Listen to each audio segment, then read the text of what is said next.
Hello bachcho, let's see this question. The question says that explain the following with proper reason. Bleaching of flowers by chlorine is permanent while after bleaching with SO2 the color returns. इस question में हमें एक statement दिया है और उसका हमें proper reason बताना है. तो स्टेटमेंट में ये बोला है कि जब हम फ्लावर्स को ब्लीच करते हैं विथ क्लोरीन तो वो जो ब्लीचिंग प्रोसेस होता है वो परमानेंट होता है, वेरेस जब हम वही फ्लावर्स को SO2 के साथ ब्लीच करते हैं तो कलर वापस से आ जाता है. तो इसका हमें रीज़न बताना है. तो इस क्वेश्चन में जो की कंसेप्ट है that is regarding the bleaching agents. Bleaching agents, ठीक है. तो ये ऐसे केमिकल्स होते हैं जिनको हम यूज़ करते हैं for the process of bleaching. Bleaching का मतलब ये है कि हम इनको यूज़ करके जो है कलर को रिमूव करते हैं या स्टेन्स वगैरह को हम रिमूव करते हैं फ्रॉम फैब्रिक वगैरह, ठीक है. तो यहाँ पे बात की जा रही है regarding the bleaching of flowers. Flowers को हम ब्लीच कर रहे हैं, ब्लीचिंग ऑफ फ्लावर्स, ठीक है.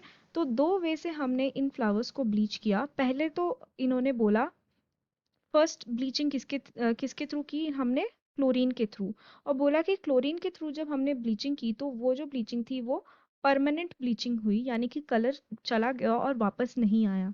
तो क्या होता है जब क्लोरीन को हम as a bleaching agent use करते हैं तो वो परमानेंट होता है. ऐसा इसलिए होता है बिकॉज जब हम क्लोरीन को यूज़ करते हैं तो रिएक्शन कुछ ऐसी होती है, it reacts with moisture to form HCl plus HClO. ये है हाइपोक्लोरस एसिड, ठीक है. HClO जो है ये बहुत ही अनरिएक्टिव होता है, sorry it is very unstable and as a result वो रेडीली डिसोसिएट हो जाता है, ठीक है. जो HClO है वो रेडीली डिसोसिएट हो जाता है into HCl and nascent oxygen.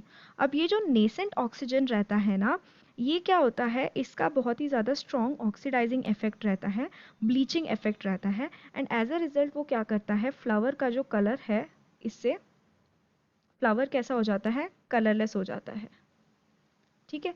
And ये दैट इज़ वाई इसका जो ब्लीचिंग इफेक्ट है बहुत ही स्ट्रॉन्ग रहता है. एंड एज अ रिजल्ट यहाँ पे क्या होता है कि जो ब्लीचिंग इफेक्ट रहता है वो परमानेंट रह जाता है,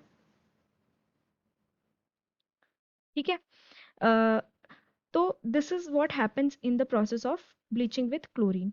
सिमिलरली अगर हम ब्लीचिंग करवाए SO2 के साथ, तो SO2 के साथ जब हम ब्लीचिंग करवाते हैं तो ये एक बहुत ही ट्रांजिएंट सा ब्लीचिंग हमें देखने के लिए मिलता है, यानी कि बहुत ही लो अमाउंट में और टेम्पररी ब्लीचिंग हमें देखने के लिए मिलती है. तो क्या होता है, SO2 कैसे ब्लीच करता है, ये क्या करता है, ऑक्सीजन की कमी करवा देता है इन द कलर्ड मटेरियल, जिसके कारण वो कलरलेस हो जाते हैं. तो बेसिकली रिएक्शन कुछ ऐसी होती है, SO2 रिएक्ट करता है with again moisture to form H2SO4 plus 2 moles of nascent hydrogen. तो अब यहाँ पे क्या होता है कि ऑक्सीजन की इसने क्या की, कमी करवा दी. तो बेसिकली इसका काम क्या होता है, it डिप्लीट्स oxygen.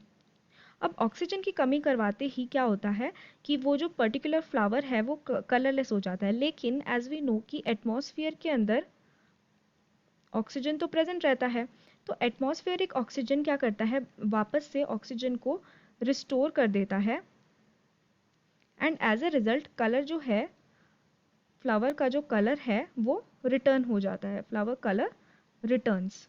So this is why जो SO2 में जो ब्लीचिंग होती है उसमें कलर रिटर्न हो जाता है, वेरएस क्लोरीन में जो ब्लीचिंग होती है उसमें ब्लीचिंग परमानेंट रहती है. So I hope you have understood it well. Best of luck.